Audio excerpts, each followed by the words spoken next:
बिस्मिल्लाहिर्रहमानिर्रहीम। अस्सलाम वालेकुम दोस्तों, आज की ये वीडियो आपके लिए काफ़ी बड़ी खुशखबरी की है।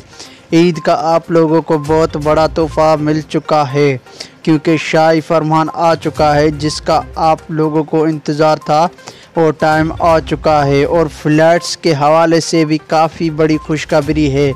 सबसे पहले तो मेरे भाइयों को ईद मुबारक। दूसरे नंबर पर जो आपके लिए बहुत बड़ी खुशखबरी है वो आपको देता चलूँ, उससे पहले अपने भाइयों से छोटी गुजारिश के इस चैनल को लाजमी तौर पर सब्सक्राइब कर लें और साथ में घंटी के बेल को भी लाजमी तौर पर क्लिक करें ताकि जैसे ही कोई लेटेस्ट से लेटेस्ट खबर आए हम सबसे पहले आपसे शेयर कर दिया करें।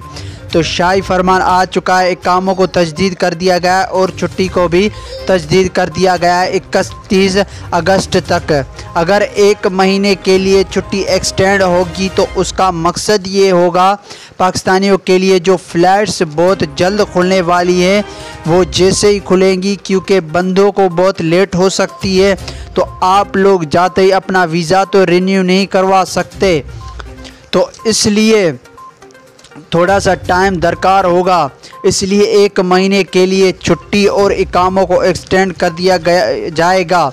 और ऐसे ही हुआ अगर 2 महीनों के लिए होता तो इसका साफ साफ मकसद ये था जो फ्लैट्स हैं वो अभी पाकिस्तानियों के लिए बहाल नहीं होगी लेकिन 1 महीने के लिए ज़रूर हुई हैं। इसलिए साफ साफ मकसद ये है कि फ़्लैट्स बहुत जल्द बहाल हो जाएंगी, तो आप अपनी तैयारी मुकम्मल कर लें और वैक्सीन भी लगवा लें ताकि आगे आपको कोई मसला दरपेश न आए। तो मुझे इजाज़त दीजिए, मैं आपको एक नई वीडियो में मिलूँगा, तब तक के लिए खुदा हाफिज़।